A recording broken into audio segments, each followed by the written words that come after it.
Hello welcome to ज़रा हट के। आज की दो बड़ी खबरें हैं जो कलाम शायर बज़बान शायरी सुन लें। अपोजिशन लीडर सेनेट में शहरी रहमान की ज़बानी, उसके बाद बात करते हैं।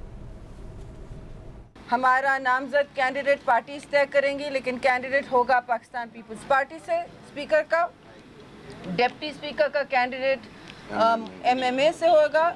मैं बिल्कुल नाम नहीं भूलती हूँ, मुत्तहदा मजलिस अमल का। और लीडर ऑफ अपोजिशन तो नहीं, मगर हम नहीं बल्कि उससे आगे हम वज़ीर आज़म का जो कैंडिडेट होगा वो पाकिस्तान मुस्लिम लीग से होगा। और हमारी उम्मीद है कि हम ये जल्द टर्म्स ऑफ रेफरेंस और हदोखाल सब बना सकेंगे, क्योंकि ये धांधली ज़दा इलेक्शन को हम नहीं मानते और हम फिर मुस्तरद करते हैं इस इलेक्शन को और इस इलेक्शन कमीशन को, जिसने आज भी आपने कहानी पढ़ी होगी, कहानी तो नहीं है, ये हकीकत है कि उनका जो सिस्टम था, distribution system, result sharing, RTS system, उसमें भी कहा गया है कि वो कोलैप्स नहीं हुआ, बल्कि हुकूमत के अपने इदारे नादरा ने एतराफ़ किया है। बहुत बड़ी बात है, ये एतराफ़ किया है कि हमने नहीं, ये स्लिपेज नहीं हुई, ये गलती नहीं हुई, ये गलती से बंद नहीं हुआ, ये इत्तेफाक से नहीं मुअत्तल हुआ, ये बंद किया गया। जी, शहरी रहमान को आपने सुना कि वो सिस्टम या वो ऐप जो बनाया गया था प्रिजाइडिंग ऑफिसर पोलिंग स्टेशन से रिज़ल्ट ट्रांसमिट करने RO के दफ्तर तक, वो बैठ गया, तो इसके बारे में वो सवालात उठा रही थी। मेरा ख्याल है यहीं से शुरू कर लेते हैं। हाँ बिल्कुल, APC पे तो APC पे इलेक्शन कमीशन ऑफ पाकिस्तान ने आज शाम को कैबिनेट डिवीज़न को एक तहकीकाती कमेटी कायम करने का हुक्म दिया है, ताकि रिज़ल्ट ट्रांसमिशन सिस्टम जिसके ज़रिए पोलिंग स्टेशन से रिटर्निंग ऑफिसर के दफ्तर तक नताइज भेजे जाने थे, उसकी मुबैना ख़राबी के असबाब की छानबीन की जा सके। इलेक्शन कमीशन ऑफ पाकिस्तान ने कहा है कि इस कमेटी में national telecom and information technology के नुमाइंदे और PTA पाकिस्तान टेलीकम्युनिकेशन अथॉरिटी के माहिरीन को शामिल किया जाए और ये इंक्वायरी 4 हफ्ते में मुकम्मल की जाए। इलेक्शन कमीशन ने यह मुतालबा मीडिया में ऐसी रिपोर्टें सामने आने के बाद किया है कि 25 जुलाई की रात 11:15 बजे, to be very precise 11:47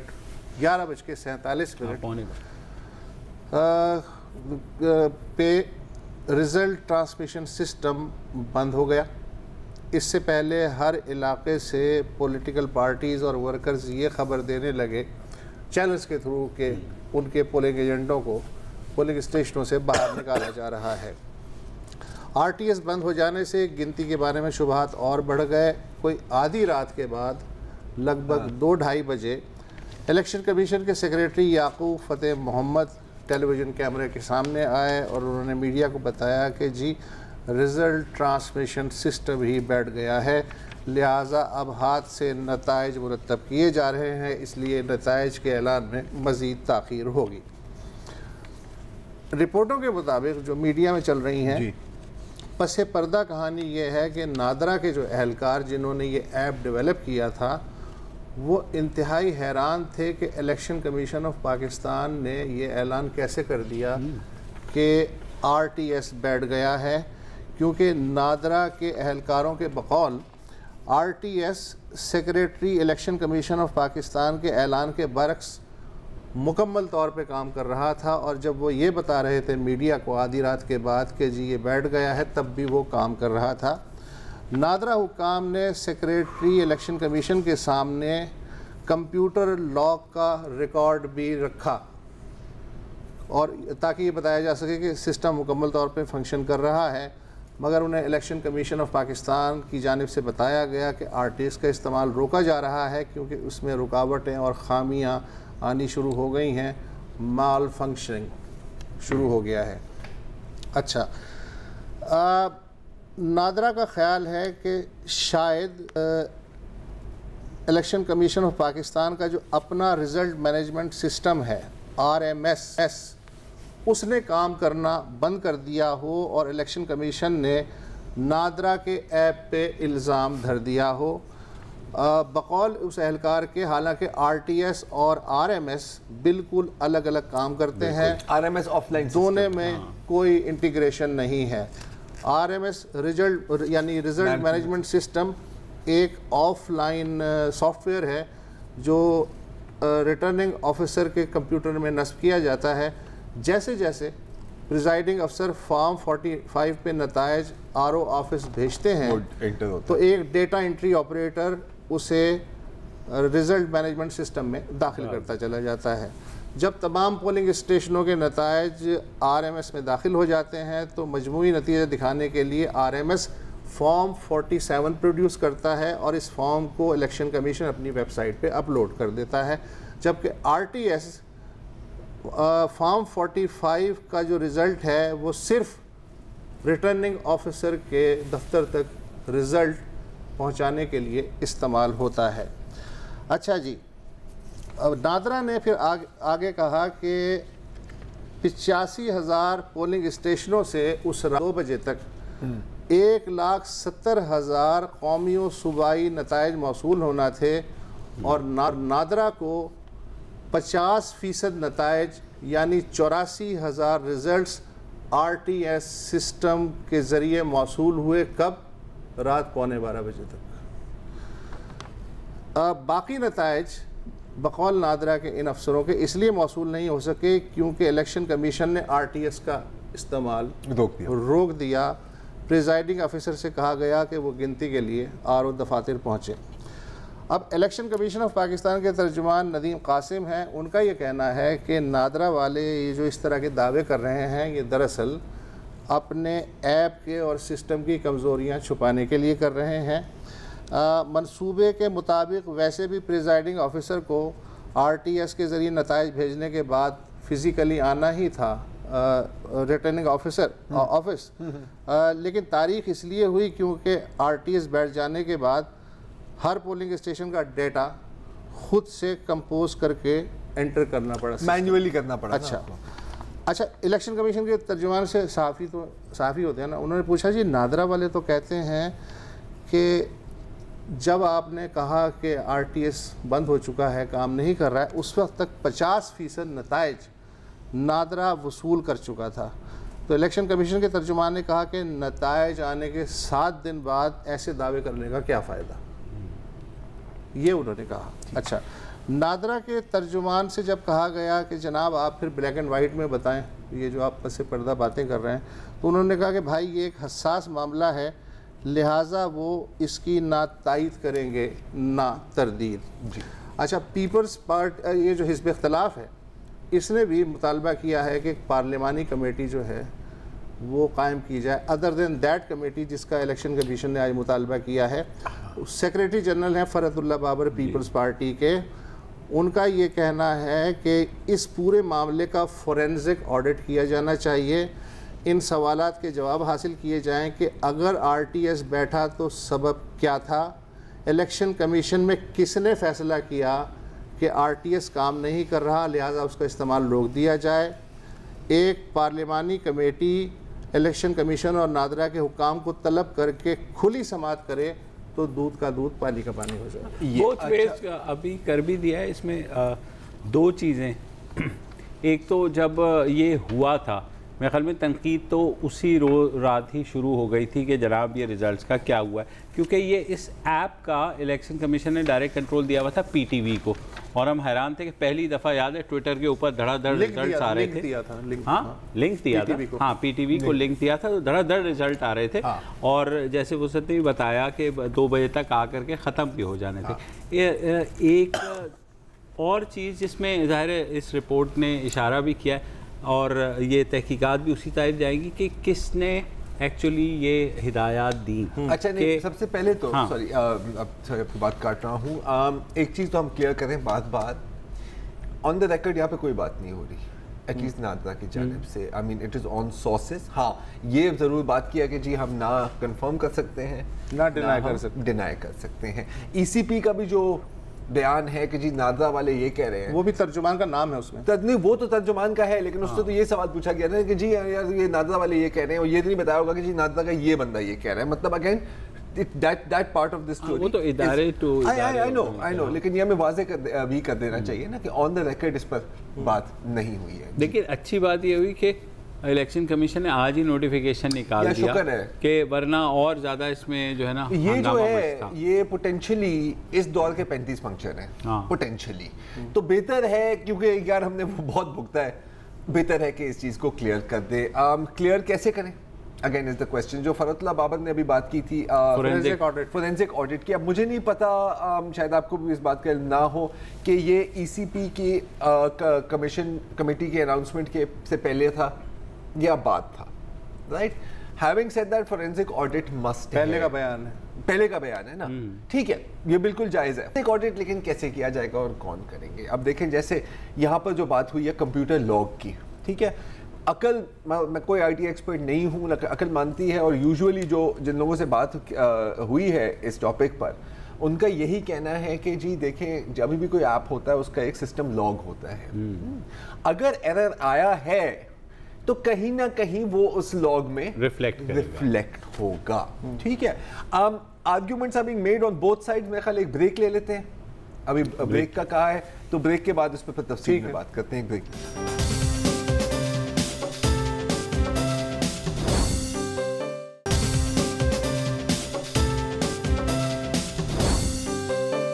welcome back. बात हो रही है रिजल्ट ट्रांसमिशन सिस्टम ने जिसमें नाक में दम किया हुआ है तकरीबन 25 तारीख की रात से ही। एनीवे पहले था 4 हल्के खोलो, अब मेरा ख्याल है कि एक बात होगी कंप्यूटर खोलो, लॉग्स खोलो, कंप्यूटर खोलो, ऐप खोलो। अच्छा खोलोगे तो क्या, क्योंकि लॉग्स का मसला ये है कि क्या उस सर्वर पर लॉगिंग इनेबल्ड थी, क्या वो ऐप ऑटोमेटिकली लॉग्स लेता है। फिर आपको देखना ये भी होगा कि इनकमिंग और आउटगोइंग ट्रैफिक क्या थी, क्योंकि आखिरकार आपके फ़ोन में है ना, आप सब सपोज करें कि आप पोलिंग एजेंट थे या प्रिजाइडिंग अफसर थे, आप अपने फ़ोन से भेज रहे हैं, उसकी आउटगोइंग इनकमिंग की भी होगी, बिकॉज लोग इस मतलब ख़बर के ख़िलाफ़ क्या आर्ग्यूमेंट्स पेश करने। अभी मैं डेली पाकिस्तान का भी एक आर्टिकल पढ़ रहा था कि काफ़ी जो हैं आपके प्रिजाइडिंग अफसर उनका कहना है कि नहीं जी बिल्कुल सब कुछ सही चल रहा था और फिर वाकई ही एक एरर हुआ है, ठीक है। अच्छा सिकंदर भडेरा साहब जो भी उनका पीटीआई से ताल्लुक है, लेकिन वो कहते कि जी उसी रात मुझे याद है इलेक्शन ट्रांसमिशन की रात भी उनकी मैं ट्वीट पढ़ रहा था और पढ़ के बताया था, उनका कहना था कि जी मैं गवाह हूँ कि वहाँ पर रिजल्ट्स जा नहीं रहे थे, यानी कि सिस्टम क्रैश हुआ था। अच्छा now on the two play devil's advocate on that, अगर मैं अफसर हूँ और अगर पीछे से आपने वो सिस्टम बंद कर दिया, आई डोंट नो कि ये एरर है या ये मतलब बैठा है या बिठाया गया है, आई डोंट नो दैट। तो अगेन लॉग्स भी कोई देखेगा तो उसके बाद क्या बात होगी।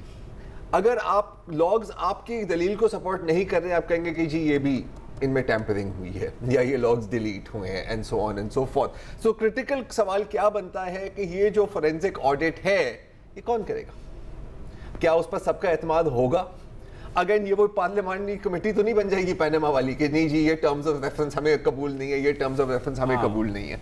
अच्छा जहां तक ऐप की बात है तो मैं आपको एक मजेदार बात बताता हूँ, एक सेकंड दे दे मैं ये नोट्स अपने निकाल लूँ।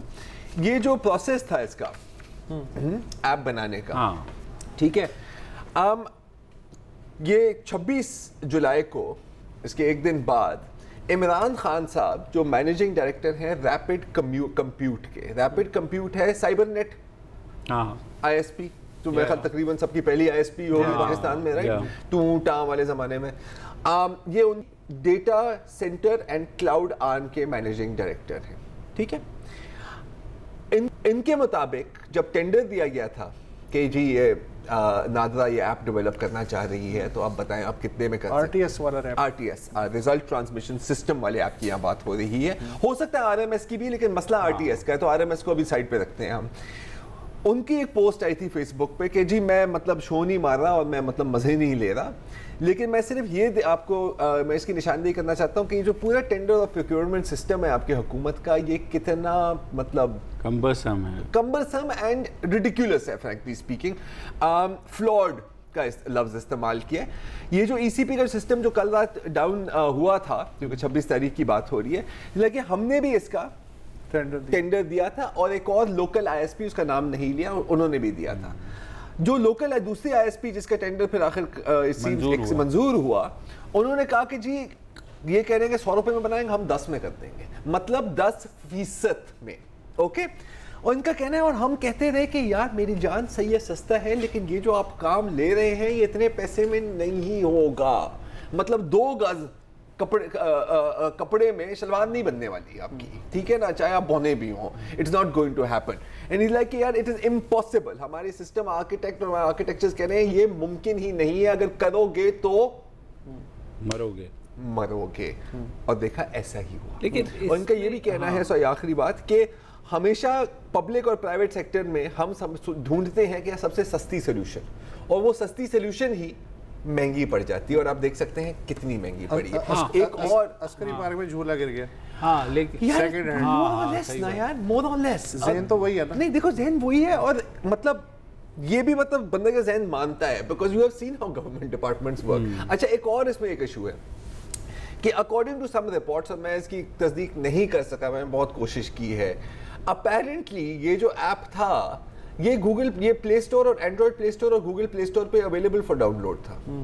कोई भी बाजा साजा खरीद सकता था, नहीं download, free for download. Sir ये मैंने इसकी आई हैव अ स्क्रीनशॉट जिसमें इसकी लिंक डाउनलोड लिंक अवेलेबल। इसमें भी नहीं, इसमें भी देयर आर 2 पॉसिबिलिटीज, वो मैं वहां पे भी आ रहा हूं। शायद वो सिर्फ ट्रेनिंग ऐप था, ठीक है, लेकिन मुझे 2 लिंक्स मिले हैं, एक मुझे ट्रेनिंग ऐप के डाउनलोड मिला है और एक मुझे एक्चुअल ऐप का भी डाउनलोड मिला है। ऑब्वियसली अब वो डाउनलोड फंक्शनल नहीं है, लेकिन कुछ मैं स्क्रीनशॉट देखी, अब I don't know if 100% certainty के साथ मैं नहीं कह सकता कि ये जेन्युइन है, कुछ देर में पता लग जाएगा।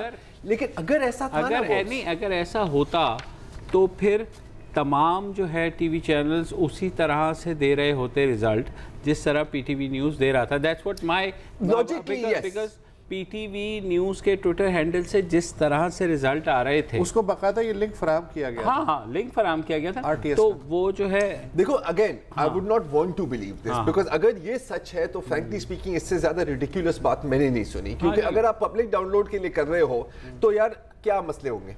एक तो ओवरलोड, अच्छा जो ओवरलोड करना चाहते हैं उनके लिए तो बड़ा आसान है ना, बॉट्स के जरिए बस डाउनलोड करते जाओ, and this is called a denial of service attack, कि आपने मतलब हाईजैक कर लिए कोई लाख कंप्यूटर और आप बस मैसेजेस भेजते जाओ, सर्वर ही डाउन हो गया। दूसरी बात कि यू कैन एक्सप्लॉइट वल्नरेबिलिटीज। अगर मैंने डाउनलोड कर लिया, मेरे में ये सलाहियत नहीं है, मैं तो आधे फोन इस फोन के फंक्शन नहीं समझ में आते, you can work into it. और ये तो हमने कॉमन सेंस के लैक भी देखा है ना पूरी दुनिया में। यार अब ये देखो कि मिलिट्री बेसिस में, इजराइल में, यूएस में सोल्जर्स पोकेमॉन गो खेल रहे हैं, सामने F-16 है, ऊपर से रशिया देख रहे हैं। तो don't ever rely on common sense. मैं अगर कोई हैकर अंदर घुसता और वो रिजल्ट बदल देता तो नहीं, अगेन ना देखो इलेक्ट्रॉनिक्स, लोग हमेशा इलेक्ट्रॉनिक वोटिंग की बात करते हैं कि जी इलेक्ट्रॉनिक वोटिंग होनी चाहिए। एक लिहाज से तो वो ज्यादा वल्नरेबल सिस्टम है आजकल के दौर में। और अमेरिका तो अच्छा, एक और ये जो नादरा और ईसीपी वाली जो बात की है ना यार, मैं आपको एक और इंटरेस्टिंग स्टोरी बताता हूँ। पहले एक ब्रेक ले लेते हैं, ये ब्रेक ले लीजिए।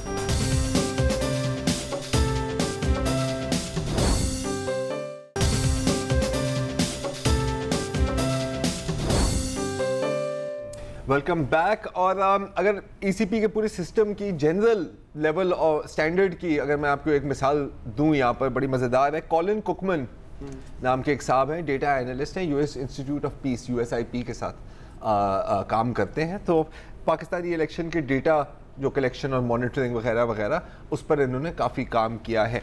अच्छा, जो ECP की वेबसाइट थी, आपने नोट किया होगा कि उसमें आधी चीज़ें चलती भी नहीं थी।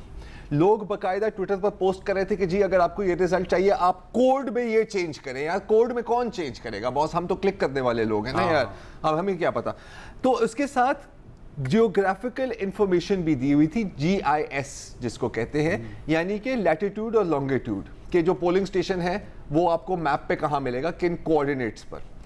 तो अकॉर्डिंग टू कुकमन साहब के बहुत सारे 4780 से ज़ायद पोलिंग स्टेशंस का GIS डेटा ही नहीं था, और कुछ में 29 पोलिंग स्टेशन थे जिनका लैटिट्यूड एंड लॉन्गिट्यूड आपको पता है कहाँ था? NA 260 जनूबी अफ्रीका तक पहुंच रहा था। अच्छा, ठीक है। NA 175 पूरी मिडिल ईस्ट सेंट्रल और नॉर्थ अफ्रीका को कवर करा था, और NA 214 में रूस शामिल है यार। अच्छा। रूस भाई तो बस जो हैक करते हैं लोगों की इलेक्शंस, हमने रूस को हैक कर लिया। बलद अर्जुल बलद। और फिर फाइनल कंस्पिरेसी थ्योरी में आपको दे दूंगा, ये भी बात हो रही है कि जी ये नादरा और ECB का फंडा है। क्यों? क्योंकि कुछ माह पहले शायद एक खबर आई थी कि नादरा से कुछ डेटा लीक हुई है, आपको याद है? सेंसिटिव डेटा लीक हुई है। तो ECP ने लेटर लिखा नादरा को कि जी हम मीडिया में ये सुन रहे हैं, क्या कर रहे हैं आप लोग? तो ये भी एक और लेयर ऑफ कंफ्यूजन, आप इस केक ऑफ कंफ्यूजन में आप ऐड करते जाएं। बहुत सीरियस प्रॉब्लम है, ये सीरियस खबर है, इसकी कोर तक छानबीन होनी चाहिए कि असल में हुआ क्या है। प्लीज। और जो लेटर लिखा है उसमें ये कहा है उन्होंने, आई एम ग्लैड, उन्होंने शुरू में तो 3-4 पॉइंट है कि भाई कॉन्सेप्ट क्या था RTS का और फला, लेकिन मेन जो उन्होंने कहा है कि जो चेन ऑफ इवेंट्स हैं जो 25 की रात तक गए और अगली सुबह तक, उसको एनालाइज कर रहा है। तो आई एम श्योर कि उसमें कंप्यूटर लॉग्स भी एनालाइज होंगे। और सबसे ज्यादा पुश इसको पता है किसको करना चाहिए यार? PTI को खुद करना चाहिए। हाँ नहीं बिल्कुल, और क्या? नहीं तो ये लोगों के साथ भी वही करेंगे जो इन लोगों ने उनके साथ किया था। सबसे बड़ा दाग PTI पे लग जाएगा ना। हालांकि अगर ये इलेक्शन कमीशन या नादरा में से जिसका भी स्क्रू अप है तो वो जो है इसमें ये लिखा है, अब ओन तो कोई नहीं करता ना बॉस, हमारे ओन तो कोई नहीं करेगा ना। हमेशा जब लिखता है ना फिक्स द रिस्पांसिबिलिटी, तो अब वो ढिंग ढूंग इधर से मुझे आर्मी पब्लिक स्कूल याद आता है जिसकी अभी तक रिस्पांसिबिलिटी फिक्स यार बात सुनो, एक ऐसा मुल्क जहां एक गैर मुल्की बाशिंदा इलेक्शन में हिस्सा ले और जीत जाए और बाद में पता चले कि वो पाकिस्तानी नहीं है, तो तुम लोग किस बात को रो रहे हो कि क्या चीज बैठ गई और क्या चीज खड़ी हो गई? यही तो मैं कह रहा हूं। कोयटा की खबर सुनाओ यार, बाकियों को सुनाओ, बड़ी मजेदार। कोयटा का हल्का है PB26 कोयटा 3, यहाँ से हज़ारा डेमोक्रेटिक पार्टी के उम्मीदवार हैं अहमद अली कोहजाद। उन्होंने MMA के उम्मीदवार वली मोहम्मद को 1872 वोटों से शिकस्त दे दी, फर्क से शिकस्त दे दी। अच्छा, इलेक्शन से कबल नादरा ने उन्हें अफगान शहरी होने के शुबे में उनका CNIC ब्लॉक कर दिया था। ये सॉरी कब? इलेक्शन से पहले, 2 साल पहले। इलेक्शन से 2 साल पहले। बस बहुत अच्छा। और फिर इलेक्शन कमीशन ऑफ पाकिस्तान ने कोहजाद साहब से कहा भाई साहब आप तो इलेक्शन में हिस्सा नहीं ले सकते, आप तो शहरी नहीं है। मगर कोहजाद गए बलूचिस्तान हाई कोर्ट और वहाँ उन्होंने इलेक्शन कमीशन के फैसले को चैलेंज किया और अदालत ने अहमद अली कोहजाद को इंतखाबात में हिस्सा लेने की इजाज़त दे दी और कहा कि छानबीन के लिए कमेटी कायम कर दी जाए। उन्होंने इलेक्शन में हिस्सा लिया, वो जीत गए। आज कमेटी की तरफ से कोयटा के DC हैं, उन्होंने हाई कोर्ट में ख़त जमा कराया है कि जनाब अहमद अली कोहजाद पाकिस्तानी शहरी नहीं है और उसके पास कोई ऐसा डॉक्यूमेंट नहीं है जिनसे वो ये सबूत दे सके कि वो पाकिस्तानी शहरी हैं। तो बलूचिस्तान हाई कोर्ट ने इसकी समाज 6 अगस्त तक मुलतवी कर दी। अभी ये आई वोंट बी सरप्राइज, वो कंधार हाई कोर्ट से जो है ना वो स्टे ले लें। मैं इसको तो यार नहीं मैं आपको मजीद बताता हूँ सर, ऐप के रोना सर, मैं आपका यही तो रो रहा हूँ कि sir this is who we are. Okay अच्छा चीज सब कुछ छोड़ दो यार। अभी ये क्या नाम है इनका, कोहजाद साहब ने एक स्पीच भी दी बाय द वे, जिसका लिंक मेरे पास मौजूद है, वो चलाई नहीं, फारसी में है, लेकिन उसका तर्जुमा किसी ने किया है कि और ये विनिंग जीतने के बाद हजारगी में कहते हैं कि जी मैंने अपनी कैंसर NIC से इलेक्शन जीता हूं भाई। रोक सको रोक लो बस।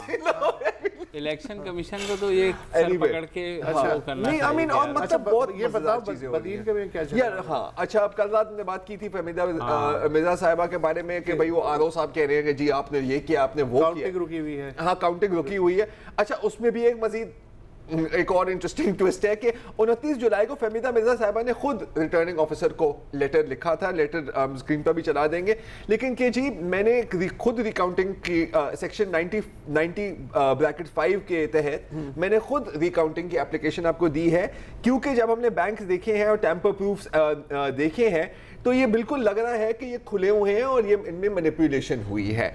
उसके साथ साथ ये भी कहा है कि जी टेस्टिमोनियल्स भी हैं हमारे पास, जो भी आपको सबूत चाहिए हम देंगे।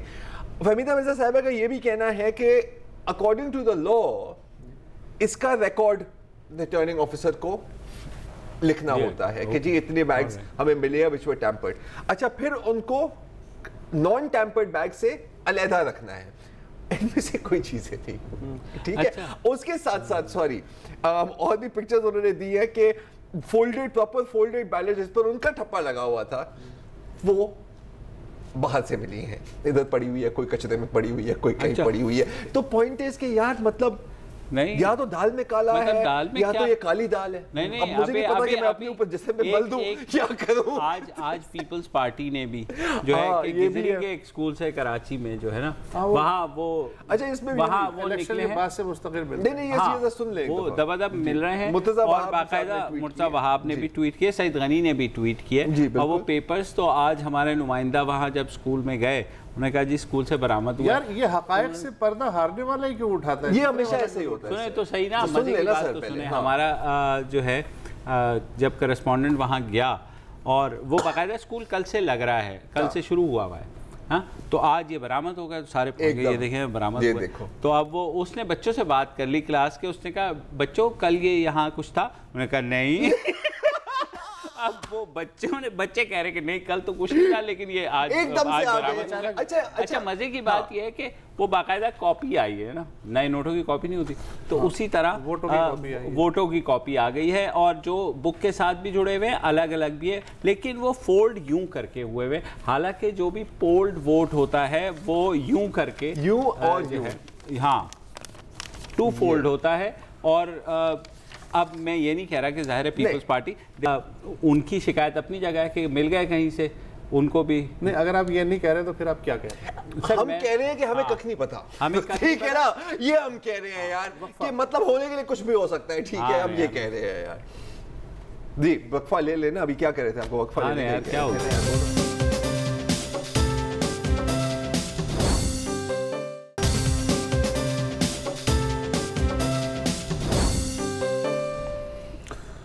जैसा कि आप जानते हैं नई हुकूमत और उससे पहले पार्लियामेंट की जो तश्कील है, कौन स्पीकर होगा, कौन उसके बाद क्या होगा, सब एक्टिविटीज़ का मरकज़ इस वक्त है इस्लामाबाद।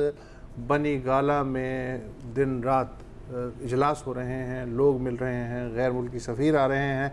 दूसरी जानिब मुत्तहदा अपोजिशन भी रफ्ता एक पेज पे आने लगी है। आज शहरी रहमान और मुशाहिद हुसैन सैयद ने जो है कुछ ऐलानात किए और तय ये पाया कि मुत्तहदा अपोजिशन वज़ीर आज़म के ओहदे के लिए मुस्लिम लीग नून के उम्मीदवार की हिमायत करेगी। स्पीकर के ओहदे के लिए पीपल्स पार्टी अपना उम्मीदवार खड़ा करेगी, अपने तहरीक इंसाफ का जो भी होगा, और डिप्टी स्पीकर के लिए मुत्तहदा मजलिस अमल का जो उम्मीदवार है उसकी मुत्तहदा अपोजिशन हिमायत करेगी। बड़ी रेनबो कोalition बनाई है। एक वाइट पेपर जो है जैसे लबनान में होता है ना कि सदर थैंक यू, मैं सोचता था कि ये कोई सुनी सुनाई बात है यार। सदर क्रिश्चियन, वजीर आज़म सुन्नी और स्पीकर शिया, ठीक है चले।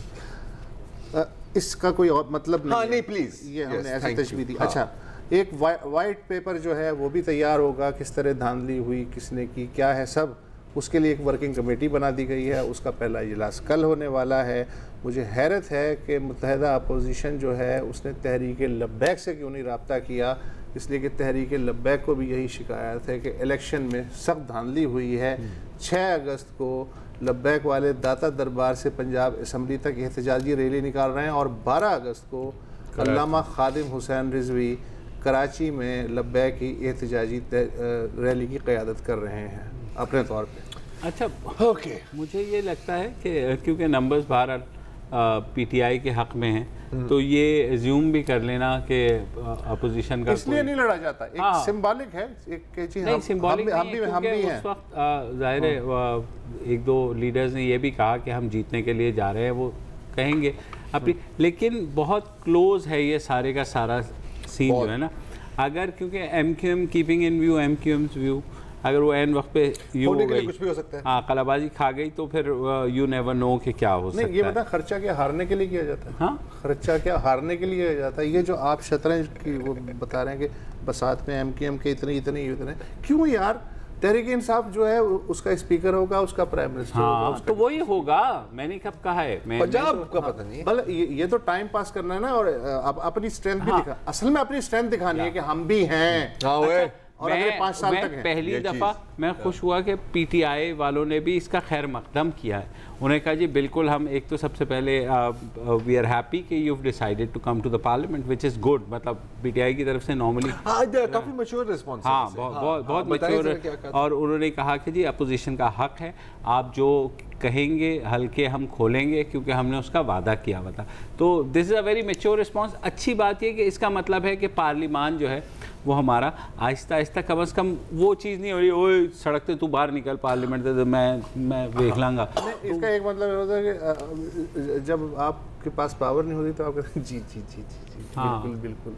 द मोमेंट आपके पास पावर आती है तो नहीं, लेकिन इसका तो उल्टा है ना, इसमें उल्टा है ना, ये तो उल्टा है। PTI is a winning party sir. ये मत भूले।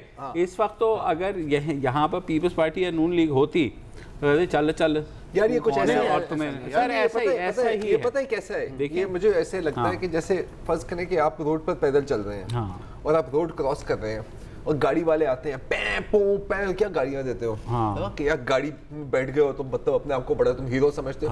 जब आप गाड़ी में बैठे होते हो लोग ऐसे रोड क्रॉस कर रहे होते हैं, आप क्या कह रहे होते हो उन्हें, या रोड क्रॉस करने की तमीज ही नहीं है या पैदल लोग, कि वही ऐसा perspective when you are driving it's a different perspective. जब आप पैदल चल रहे होते हो इट्स अ डिफरेंट पर्सपेक्टिव। अच्छा, गिनती की गेम की एक छोटी सी अपडेट है, मैं आपको आपसे शेयर करना चाह रहा हूँ। फिर दोस्त की है ट्वीट के PK4 स्वात में से 4 पूरे बैग वोट्स के गायब हो गए हैं। ओके, ऑफिशियल्स का कहना है कि जी जो अमीर मुकाम पाकिस्तान मुस्लिम लीग नून के और जो पीटीआई के अजीजुल्लाह गरान है उनके बीच जो मार्जिन बच गया था ना, अब सिर्फ 35 का बच गया था पोस्टल बैलेट्स की गिनती के बाद। और क्योंकि बैग्स अब गायब हो गए हैं तो रिकाउंटिंग का सिलसिला भी, लिहाजा अमीर मुकाम हार गए या जीत गए, अभी कुछ नहीं पता। अभी बैग नून के और अल्लाह जानता है सर, ओरिजिनली अमीर मुकाम हारे हैं या जीते हैं? हार गए। हाँ हार गए, तो बैग्स तो गायब हो गए और 35 का फर्क है। ऐसा है। और PK70 में सवाल ये है अवामी नेशनल पार्टी के खुशनल खान कामयाब हो गए। पता है सेकंड वर्ल्ड वॉर के जो बम गिरे थे ना अभी तक मिल रहे हैं।